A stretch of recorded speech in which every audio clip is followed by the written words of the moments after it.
अपराधी कोई भी हो, योगी आदित्यनाथ की पुलिस का उससे डील करने का तरीका एनकाउंटर वाला है, यानी गोली वाला इलाज। और सरफराज को इसीलिए टांगों पर गोली मारी गई। जबकि समाजवादी पार्टी ने ये नैरेटिव गढ़ना शुरू कर दिया कि योगी सरकार में मुसलमान और यादवों का एनकाउंटर होता है। योगी को एंटी मुसलमान बताने वाली थ्योरी बतानी शुरू कर दी है।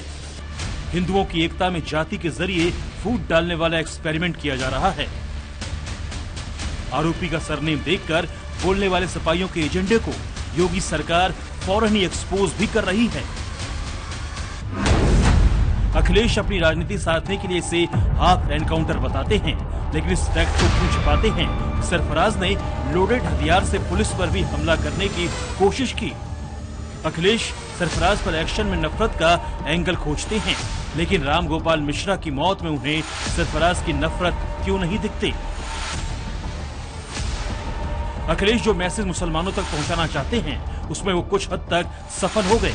लखनऊ से 700 किलोमीटर दूर बैठे अजमेर की अंजुमन कमेटी के सचिव सरवर चिश्ती ने सपाइयों की तरह ही बहराइच में मारे गए हिंदू युवक राम गोपाल मिश्रा पर सवाल उठाए। बहराइच में आप मुसलमानों के घर पे एक नीचे भीड़ खड़ी है, डीजे बज रहा है, मुसलमानों को अनाप शनाप कहा जा रहा है। घर पे चढ़ के हरा झंडा उतार के मुसलमानों का और भगवा झंडा लहराया जा रहा है, तो फिर फूल तो बरसेंगे नहीं। जो हुआ तो यही होना था। न्यूटन्स लॉ ऑफ मोशन है, for every action there is equal and opposite reaction. ये कुदरत का कानून है। जब पुलिस के ऊपर कोई पुलिस पकड़ने जाएगी, अगर कोई पुलिस के ऊपर गोलियों की बौछार करेगा तो पुलिस जो है उसको जो है माला पहनाएगी या फूलों की वर्षा करेगी। पुलिस हमेशा उनको गिरफ्तार करने का, अपराधी प्रवृत्ति के लोगों को गिरफ्तार करने जाती है। अगर वो हरकत करते हैं तो पुलिस की तरफ से फायरिंग होती है। वो चाहे मरे, जिंदा या मुर्दा, उनको पकड़ना है। अपराध अगर करना है तो अंदर जमीन के अंदर रहना पड़ेगा या ऊपर जाना पड़ेगा, या तो जेल में, और नहीं तो कायदे से जिस तरह कानून चल रहा 7.5 साल से, उसी तरह देश प्रदेश में व्यवस्था रहनी चाहिए। पैर में गोली मारी गई दोनों आरोपियों के, क्या कहेंगे? इस नाते मारी गई है कि उनको पकड़ करके और सबक सिखाया जाएगा। अभी तो गोलियां लगी है ना, और कुछ लगेगा। बहराइच की हिंसा को दंगों में कन्वर्ट करने की पूरी प्लानिंग थी, लेकिन योगी की पुलिस ने ऐसा नहीं होने दिया। ADG law and order Amitabh Yash खुद मौके पर मौजूद थे। पुलिस की कई टीमें डिप्लॉय थी और फिर पत्थरबाजों के मंसूबे को खतरनाक होने से पहले ही ध्वस्त कर दिया गया। सूत्रों का दावा है कि सरफराज और उसके साथियों को भगाने की कई कोशिशें हुई, लेकिन यूपी पुलिस ने नेपाल बॉर्डर के पास अपना पहरा सख्त कर दिया था।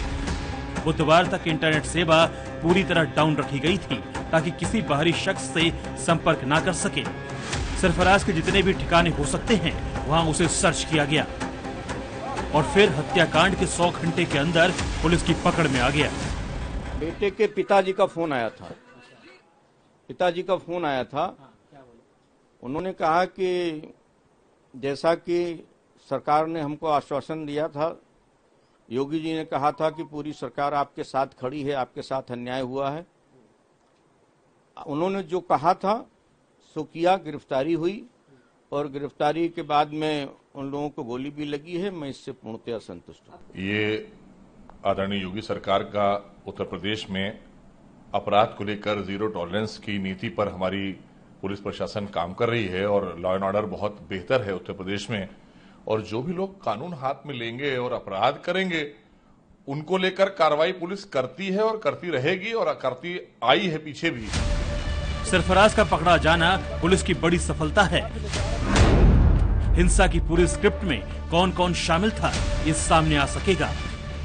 दुर्गा विसर्जन जुलूस पर हमले की प्लानिंग क्या पहले से थी, ये भी खुलासा हो सकेगा।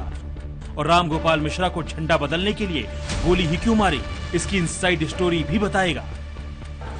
और वो लोग भी जल्द पकड़ में आएंगे जो बहराइच में हुए इस पूरे बवाल के किरदार हैं।